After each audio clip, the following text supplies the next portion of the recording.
Hello and welcome back to my sewing corner. If you're new here, you're very much welcome. Thank you for stopping by, and I hope you find this video useful. I'm going to be showing us today how to make a 270-degree flare, okay, a 270-degree circle flare. And this video is the part 2 of my previous video on how to make a peplum blouse, okay. And in that video I actually showed you and I listed the different types of peplum, okay, and I started with the 180-degree flare, and I also linked that video to one of my videos where I showed you how to style 180-degree circle flare. So, and as I promised, I said I'm going to be showing you how to make a 270-degree flare in my next video, and here you have it. So you can check that my first video. I explained in detail everything you need to know about peplum blouse. So now, things to consider before you can draft your 270-degree flare. You need to take your waist circumference or anywhere you want to attach it to. But since we are making it for a peplum blouse, so we're going to need our waist circumference. So you need the waist circumference. Last one, we talked about 180 circle flare, and 180-degree circle flare is half circle. Now, this 270-degree circle flare is 3/4 of a full circle. All right, and that means you're going to have what? Half circle plus what? Quarter circle. That is what you're going to have for a 270-degree flare. You're going to have what? Half circle, and you're going to have what? Quarter circle, because half plus quarter will give you what? 3/4. Alright, so that is what we're going to do today. You know, a full circle, this is what a full circle looks like. A full circle flare, and there's a 360-degree circle flare. This is what it looks like. You can see this is a full circle, right? You can see this is a full circle flare. So now, instead of folding into 4, because this one is 270, you're going to fold your fabric or your pattern paper into 3. So what I'm going to recommend that you do is to first share your pattern paper into 3 equal parts. That way you can fold it following that measurement. Okay, so first thing, like I said, find your waist circumference, and you're going to divide it by 3, because you're going to be folding your pattern paper into 3, or your fabric into 3. And also bear in mind that you're going to have to join a part of it, because you're going to have what? Like I said, half circle and quarter circle. So you're going to need to add what? Half inch allowance. That is 1 inch in total. Half inch to join this to this. So to make it what? 1 inch in total. And also your zipper allowance at the back.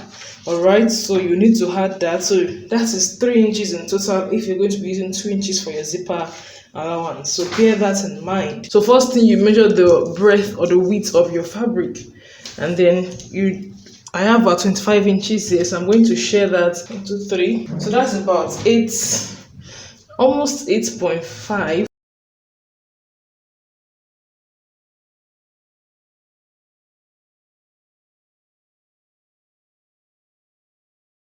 So now, having done that, once you've shared it like that, you can now fold, and this is the way you fold your fabric.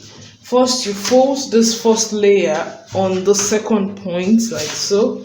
So I'm going to fold, this is the first point here. I'm going to fold it on it, as you can see. Then you fold it backwards. Okay, you fold the other part backwards.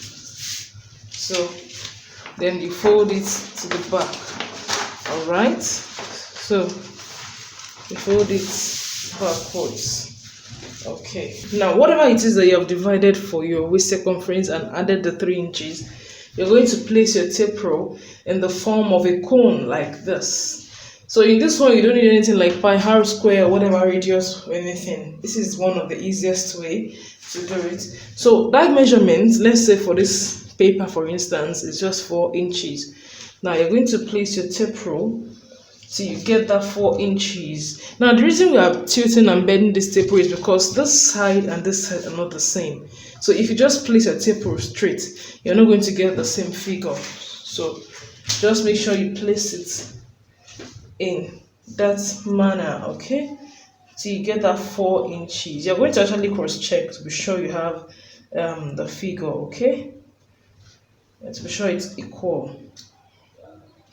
So now I'm going to put my tape rule here and measure what I have at this vertical point. So it's about 2/4. I'm going to measure it here as well to be sure it's equal.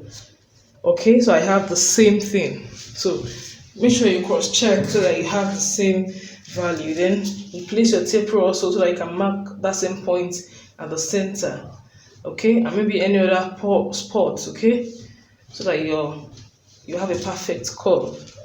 All right, so once you've done that, you can connect the points.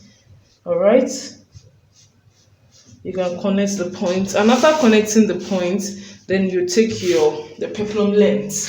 So whatever you want for your peplum length, if you're just making it for a simple blouse, you can use from 7 to 10 inches depending on your body size and how you want it. So you place your tape rule and you measure that length round. Okay, let's just use 6 for this one. You measure the 6 inches round. All right, you measure it round. Oh, sorry. You measure it round. So as with all flare, as with all circle, it consumes fabric. So then you connect the points as well.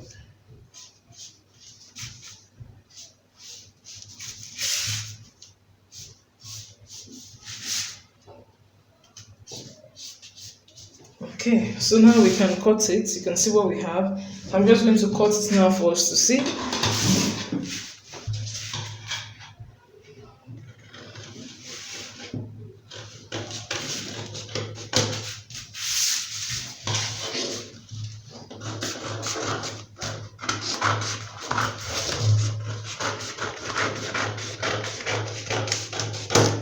Alright, so this is what I have. As you can see, you're going to have 2 pieces. So this is the half circle, and this is the quarter circle. So remember, we gave the 1/2 inch on both sides to join it together. So you go ahead and join it, and then you have your zipper allowance of 1 inch on both sides at the back, and that's a 270-degree flare. So bear in mind that a 270-degree flare will be fuller than a 180-degree circle flare, but will not be as full as a 360-degree circle flare. I already have a tutorial on how to make a full circle. So next on this tutorial, I'm going to show you how to make a 720-degree circle flare, a 1080-degree circle flare, and also a 1440-degree circle flare. So stay tuned and watch out for that. So thank you for watching. I'll see you in the next one.